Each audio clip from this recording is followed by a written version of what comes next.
All right, let's do it. Um, Sorry, my tech is still catching up to some stuff here. Okay, so today's session is inspired by this guy. He's become a really good friend of mine, Mark Coleman. He lives here in the Bay Area, author, mindfulness teacher, um, frequently to be found at Spirit Rock, which is just down the road from me here. And anyway, he's written a few really good books, and here's something about or a quote from him. The inner critic is the voice inside our heads, reminding us that we're never good enough. It's who lurks behind the insidious thoughts that can make us second guess every action and thereby doubt our own value. I know for me personally, I love this idea of the inner critic being insidious. That's such a good word for the inner critic because it is my experience of it is it's such a sneaky pervasive state of mind. And no matter how well things are going in my life, that guy is always there. So there's always something I should be doing more of, or shouldn't be doing, or should be doing less of, or fill in the blank, right?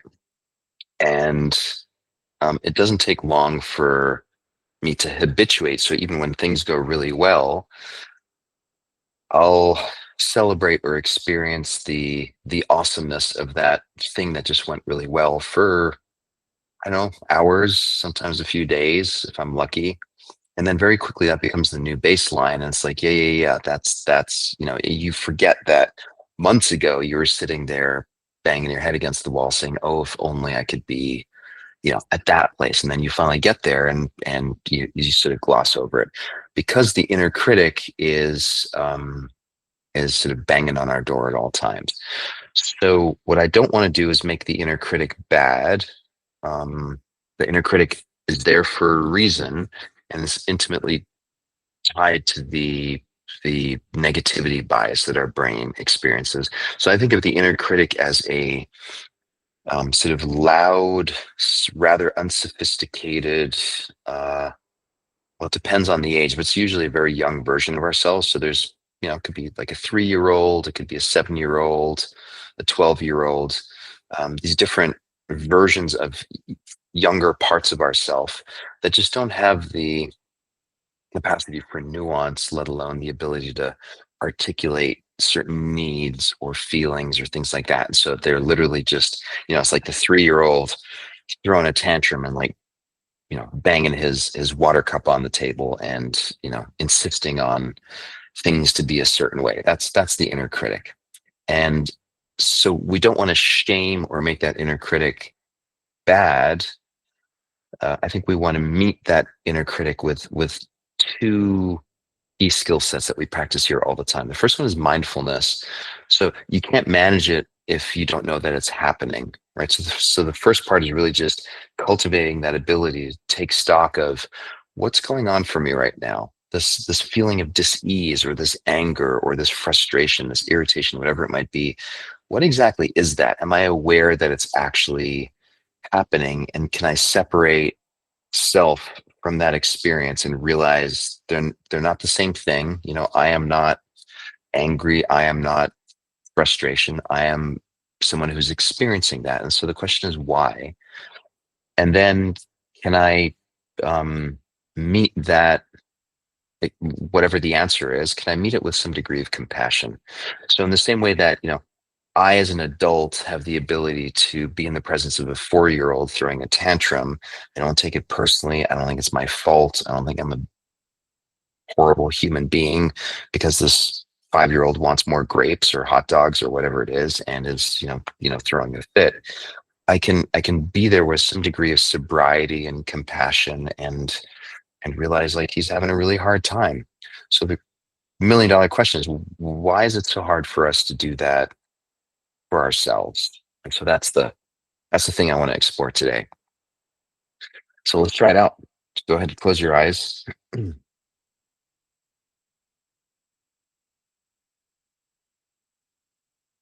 Central to any mindfulness practice is presence.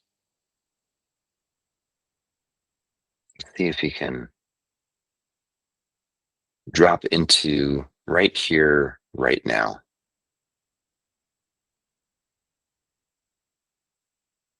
And really see if you can connect with the raw experience as it is, and notice if there's any commentary or judgment or anything else that's layered into that. It's like, oh, it should be this way or that way, or even descriptors such as, oh, it's uncomfortable, or this is really pleasant. Again, those are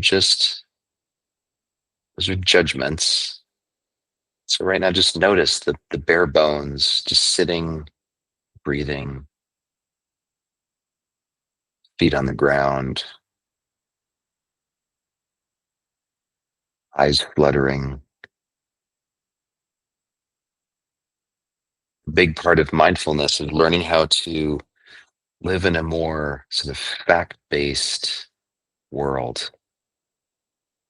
This is what's happening. The wind is blowing, the sun is shining, my fingertips are numb, whatever it might be, it just is what it is. And we can experience without making it good or bad, pleasant, unpleasant. It's just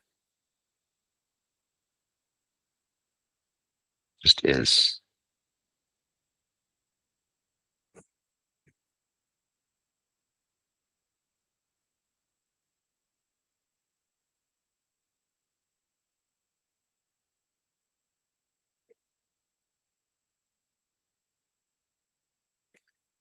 And then bring to mind some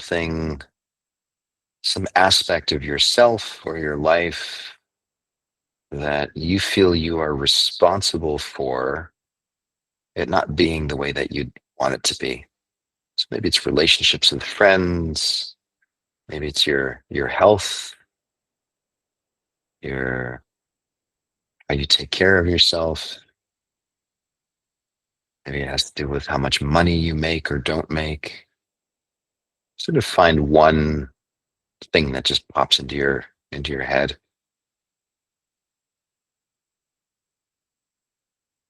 Let's give the inner critic a little bit of space. Let him let him have the floor for a moment. And so what is the inner critic saying that you should be doing or shouldn't be doing? If only,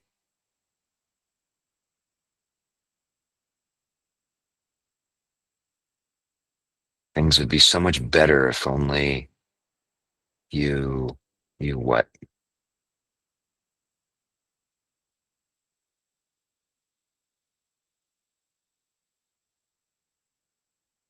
And rather than pushing that voice away, even though it might sound harsh, see if you can lean into it a little more. Again, you're the adult. The inner critic is a young part of you. You have the high ground. And just lean in and just open up to being curious about what exactly is going on. What's the problem?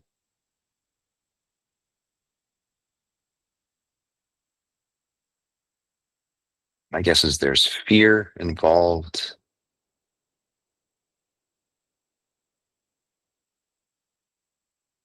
fear of certain things happening, sort of a conditional fear, like if this doesn't happen or if I don't, then something will happen down the road.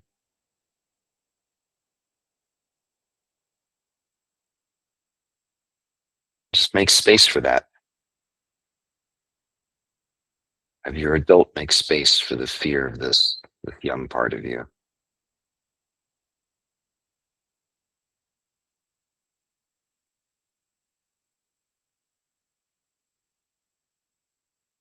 And then flexing your adultness, find some compassion.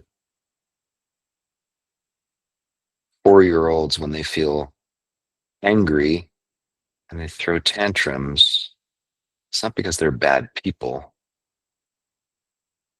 In that moment, they're victims of their biology, and They need to be fed.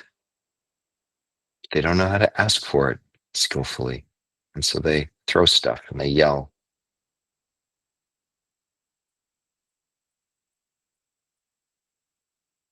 Same, but a little bit different with 12-year-olds as they're trying to exert their autonomy and independence. They say things, they do things.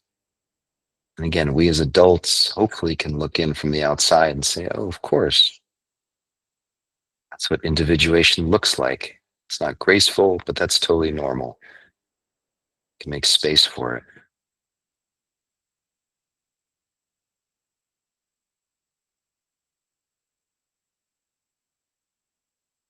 So really feel into that power of the adult, the groundedness. There's an expansiveness to being an adult. There's resilience and strength.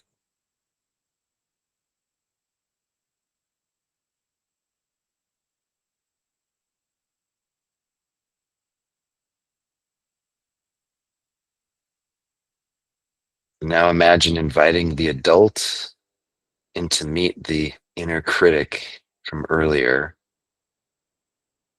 who was so critical or was berating you about what you should or shouldn't be doing differently in your life.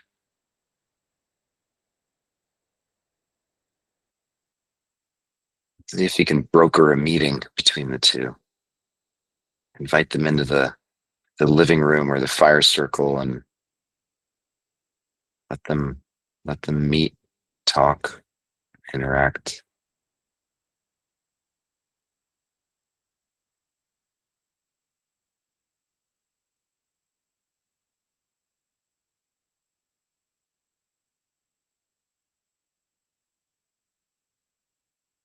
In my experience, adult energy is when we're clear about values and we have the strength and the capacity to really embody those values in the face of hardship or things just not working out the way that we thought they should. It's not a problem for adults. We can adapt, we can adjust. It's terrifying and upsetting to these younger versions of ourselves, and so they then act up as the inner critic. Start yelling, they get mean, they want our attention. So just making space for all of that.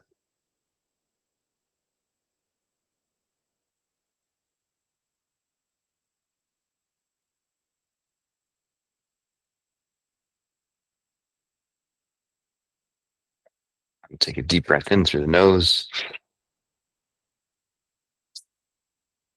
blow out breath through the mouth. Just sort of shaking off and letting go of any remnants of whatever difficult, challenging situation you were thinking of.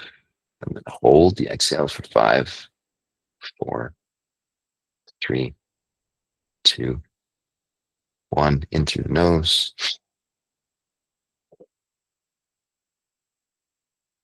out. Just relaxing the neck, the jaw, the throat. Hold for 5, 4, 3, 2, 1. Let's do one more. In.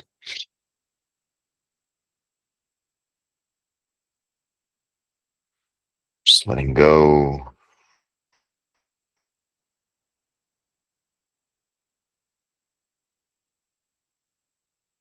Hold. 5, 4, 3, 2, 1. Open your eyes. Come on back. Feels like I could have kept on going for that one for a while longer, but we're out of time. Have a great day, everyone. Hope to see you tomorrow. Thank you.